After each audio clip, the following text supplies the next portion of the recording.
They showed up at my door with badges, uniforms, and a warrant-like document claiming I was being detained for HOA violations. The only problem was simple. None of them were real law enforcement, and I wasn't just some random homeowner they thought they could intimidate. What started as a petty dispute over parking and community standards had escalated into something far more disturbing, an HOA willing to impersonate police to force compliance. But the moment they realized who I actually was, everything changed, and the power they thought they had began to collapse. So why would an HOA risk criminal charges just to target one resident? It started in a neighborhood that looked perfect from the outside. Clean streets, identical lawns, and houses that all seemed carefully controlled. Everything gave the impression of order and stability, like nothing could ever go wrong here. That's what I thought when I moved in. At first, life felt normal. Quiet mornings, predictable routines, and neighbors who mostly kept to themselves. The HOA existed in the background like most do. Rules on paper, occasional reminders, nothing that felt threatening. But slowly, that began to change. It started with small notices. A trash bin left out too long. A warning about driveway appearance. A reminder about parking alignment that didn't match anything I could clearly identify as a real rule. At first, it felt like standard HOA behavior. Annoying, but harmless. Then the pattern started. Every notice became more frequent. Every violation became more specific, more personal. And every time I tried to get clarification, I was met with the same answer: board decision. No names. No explanations, just authority without accountability. Then came the compliance rule. It wasn't officially announced in a meeting. It just appeared through paperwork like it had always existed. Suddenly, the HOA claimed the right to conduct compliance inspections of properties with vague language that left far too much room for interpretation. That's when things shifted from annoying to intentional. The notices stopped feeling random. They started feeling targeted. Every small detail about my property became a potential violation.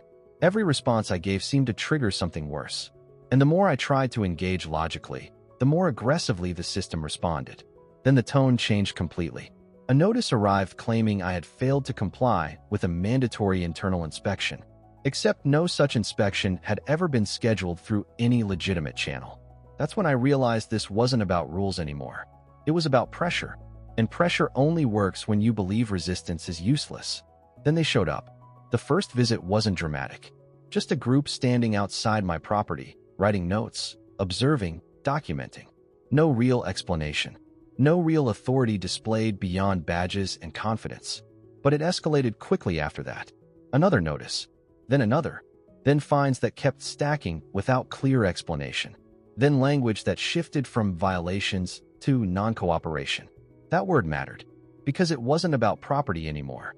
It was about obedience. Soon, even neighbors started acting differently.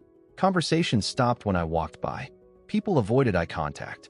Not openly hostile, just distant, like they had been quietly warned not to get involved. That's when isolation started to form. Then came the enforcement team. They arrived unannounced, claiming authority under HOA escalation procedures. They demanded entry. They used language that sounded official, structured, legal. But something was off. There was no verifiable jurisdiction behind any of it. When I refused entry, the situation escalated immediately. They documented non-compliance and warned of enforcement action. That night, I saw a vehicle parked near my street for hours with no clear purpose. And I knew this was no longer routine. It was being monitored. The next day, they returned. But this time, it wasn't just pressure. It was detainment language. They claimed I was being taken in for HOA enforcement escalation. They stepped forward like authority was already established. But that's when I made the call that changed everything. Because I wasn't just a homeowner they could pressure. I was the chief of police for this district. And the moment I identified myself, the entire situation collapsed in real time. Confidence turned into hesitation. Orders stopped mid-sentence. The structure they had built their authority on cracked instantly. I demanded proper jurisdictional documentation. And there was nothing. Just internal HOA authorization dressed up as enforcement power. That's when real law enforcement arrived. And everything shifted. The HOA group tried to explain themselves.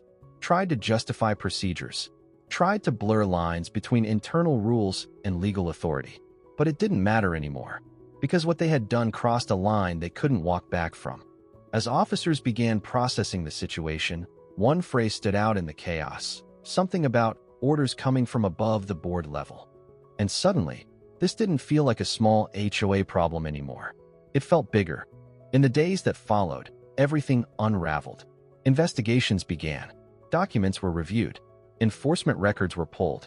And patterns started to emerge that couldn't be ignored. Fines without violations. Notices without records. Escalations without approvals. It wasn't enforcement. It was constructed authority. And once people saw that, the entire system started collapsing socially before it even collapsed legally. Neighbors started speaking up. Quiet frustrations turned into open questions. People who had stayed silent for months began comparing experiences and realizing they had all been controlled through different versions of the same system. The HOA meetings changed completely. Instead of silence and compliance, there were questions, demands for records, requests for accountability. And suddenly, the board didn't have control anymore. They had explanations they couldn't prove. Resignations started shortly after. Then audits followed. And what they revealed wasn't just overreach. It was systematic misuse of authority, selective enforcement, and fabricated escalation procedures that had no real legal standing outside the HOA structure itself. The enforcement group that had shown up at my property was questioned next. Some tried to justify their actions as community security support. Others distanced themselves completely. But the documentation told the real story. And documentation always wins over narrative. Within weeks, the HOA's enforcement power was officially suspended pending review. External oversight was introduced. Every prior escalation procedure was invalidated until legally reviewed. And just like that, the system that once controlled the neighborhood stopped functioning the way it used to. For me, the change was immediate. No more notices. No more fines. No more inspections.